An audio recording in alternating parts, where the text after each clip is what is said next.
waxbarashadu waynoo wanaage waxbarashadu waynoo wanaage walaalayaalo wada ogaada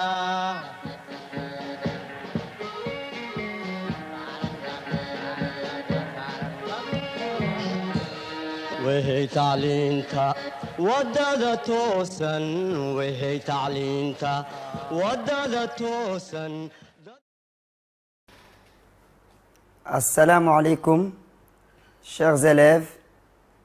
Je vous présente dans cette vidéo deux objectifs du chapitre échantillonnage pour les classes de terminale S, ES et SG. Le premier objectif, prendre une décision sur une hypothèse avec une probabilité P supposée. Le deuxième objectif, déterminer un intervalle de confiance d'une proportion.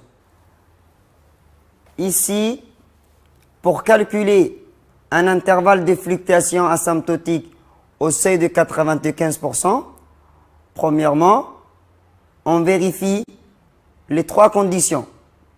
L'échantillon N doit être supérieur à 30, N fois P supérieur ou égal à 5 et N facteur de 1 moins P supérieur ou égal à 5. L'intervalle de fluctuation asymptotique au seuil de 95% est donné par la formule suivante. P moins 1,96 racine de P facteur de 1 moins P divisé par racine de N. La borne supérieure de l'intervalle B plus 1,96 racine de P facteur de 1 moins P divisé par racine de N. Pour prendre une décision, on vérifie si la fréquence appartient à l'intervalle de fluctuation. Si la fréquence appartient à l'intervalle de fluctuation, alors on accepte l'hypothèse que la proportion est P au seuil de 95%. Si la fréquence n'appartient pas à l'intervalle de fluctuation, alors on rejette l'hypothèse que la proportion est P au risque de 5%. Nous allons appliquer le premier objectif dans cet exercice extrait du sujet bac SG, Djibouti 2017. Le service des ressources humaines de la société affirme que 12% des employés ont demandé de partir en congé durant le mois de Ramadan. Le BDG de la société consulte le planning de demande de congé d'un échantillon de 60 employés. Il observe que 6 employés ont demandé de partir en congé durant le mois de Ramadan. On répond à la première question. Calculer dans l'échantillon prélevé la fréquence des employés demandant un congé durant le Ramadan. Fréquence des employés demandant un congé durant le Ramadan est donnée par la formule fréquence effectif divisé par effectif total. Effectif des employés qui ont demandé les congés en Ramadan est de 6 divisé par l'effectif total qui est de 60 employés. 6 divisé par 60 est exactement égal à 0,1. On répond à la question B. Le BDG peut-il conclure avec un risque de se tromper de 5% que l'affirmation du service des ressources humaines est correcte? C'est une notion sur la prise de décision. La fréquence qu'on a calculée va-t-elle appartenir à l'intervalle de fluctuation asymptotique au seuil de 95% ou pas? Avant tout, on doit calculer un intervalle de fluctuation asymptotique. La taille d'échantillon N est égale à 60.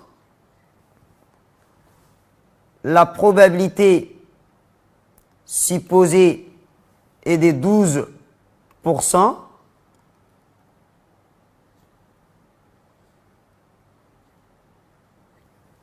12 divisé par 100, ça fait 0,12. Pour calculer un intervalle de fluctuation, il faut vérifier les trois conditions. On vérifie tout d'abord les trois conditions. N est égal à 60. 60 est supérieur à 30. Deuxième condition, N fois la probabilité. 60 fois 0,12 qui est de 7,2. 7,2 est supérieur à 5. Troisième condition, 61 moins 0,12 qui est de 52,8 qui est supérieur à 5. Alors, les trois conditions sont vérifiées. On prend la calculatrice, on saisit la borne inférieure de l'intervalle, 0,12 moins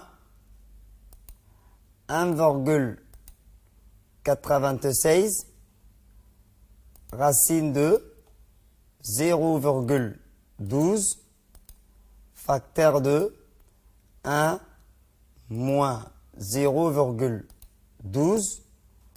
On ferme la parenthèse. On divise par racine de 60. On valide. On obtient environ 0,04 arrondi à deux chiffres après la virgule.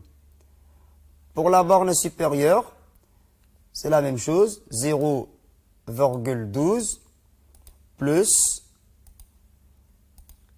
1,96 racine de 0,12 facteur, on ouvre la parenthèse, 1 moins 0,12, on ferme la parenthèse, on divise par racine de 60 et on valide.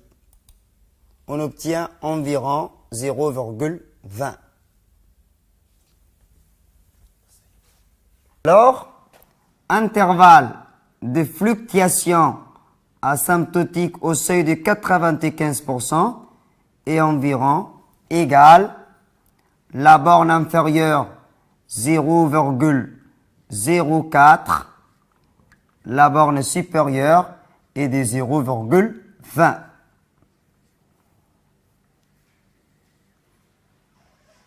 Après avoir calculé un intervalle de fluctuation, on teste si la fréquence appartient ou pas dans cet intervalle de fluctuation. La fréquence f est de 0,1. 0,1 appartient bien à cet intervalle. Puisque la fréquence appartient bien à l'intervalle de fluctuation asymptotique, le BDG peut conclure avec un risque de se tromper de 5% que l'affirmation du service des ressources humaines est correcte. C'est le deuxième objectif. Estimation, probabilité P est inconnue. On vérifie la validité des conditions n supérieur ou égal à 30, n fois la fréquence f supérieure ou égale à 5 et n facteur de 1 moins f supérieur ou égal à 5. L'intervalle de confiance est défini par la formule la fréquence f moins 1 divisé par racine de n et la borne supérieure, la fréquence f plus 1 divisé par racine de n, n étant l'échantillon. Alors on estime que la probabilité P appartient à la fourchette intervalle de confiance au niveau de confiance de 95. on pratique dans cet exercice extrait du sujet Bac ES Djibouti 2017. C'est un QCM dans un échantillon de 450 élèves d'un lycée. 125 élèves possèdent une carte SIM à leur nom. Au seuil de 95%, on peut estimer pour ces lycées que la proportion d'élèves ayant une carte SIM à leur nom est... Quelle est la réponse parmi les trois propositions? Ici, on calcule un intervalle de confiance.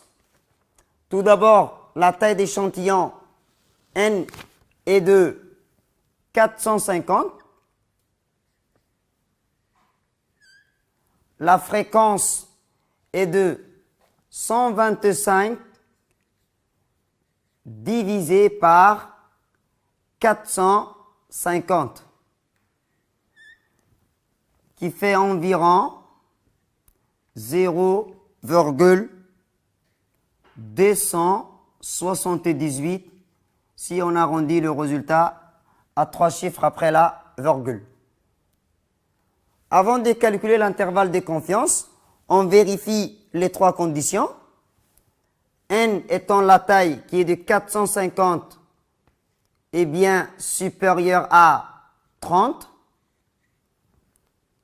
La deuxième condition, N fois la fréquence, 450 multiplié par 0,278, qui est égal à 125,1, qui est bien supérieur à 5. Et la troisième, 450 multiplié par 1 moins 0,278, qui donne 324,9, qui est aussi bien supérieur à 5. Les trois conditions sont bien vérifiées. Alors on calcule un intervalle de confiance.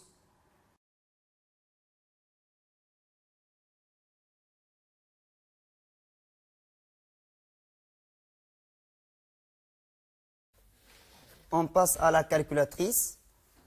On saisit la borne inférieure d'abord. F qui était de 0,278 moins 1 divisé par racine de 450. On valide. On obtient environ 0,231 si on arrondit à 3 chiffres après la virgule. Pour la borne supérieure, de la même manière, 0,278 plus 1 divisé par racine de 450. On valide. On obtient environ 0,325 si on arrondit à 3 chiffres après la virgule.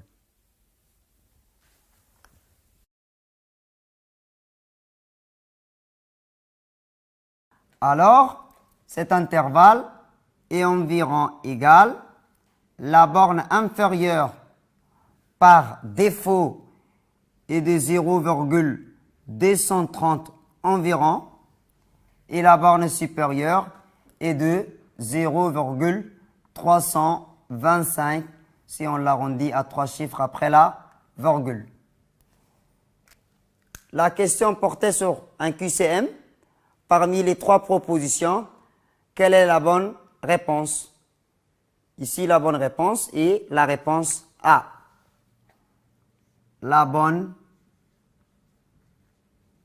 réponse attendue est la proposition A, la première. On vient de terminer des objectifs du chapitre échantillonnage. Fin de la séance. Je vous souhaite une très bonne chance pour le baccalauréat.